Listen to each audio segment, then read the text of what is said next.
সবাই দেখছে যে রাজা উলঙ্গ, তবুও সবাই হাততালি দিচ্ছে। সবাই চেঁচিয়ে বলছে সাবাস, সাবাস। কারো মনে সংস্কার, কারো ভয়।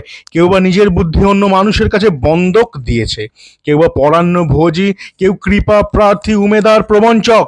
কেউ ভাবছে রাজবস্ত্র সত্যিই অতীব সূক্ষ্ম, চোখে পড়ছে না যদিও তবুও আছে, অন্তত থাকাটা কিছু অসম্ভব নয়। গল্পটা সবাই জানে, কিন্তু সেই গল্পের ভিতরে শুধুই প্রশস্তি বাক্য উচ্চারক কিছু আপাদ মস্তক ভীতু ফন্দিবাজ অথবা নির্বোধ শাবক ছিল না। একটি শিশুও ছিল, সত্যবাদী সরল সাহসী একটি শিশু। নেমেছে গল্পের রাজা বাস্তবের প্রকাশ্য রাস্তায়।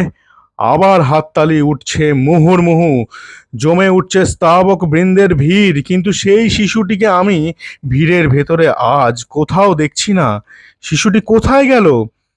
কেউ কি তাকে কোথাও কোনো পাহাড়ের গোপন গুহায় লুকিয়ে রেখেছে, নাকি সে পাথর ঘাস মাটি নিয়ে খেলতে খেলতে ঘুমিয়ে পড়েছে কোনো দূর নির্জন নদীর ধারে, কিংবা কোনো প্রান্তরের গাছের ছায়ায়?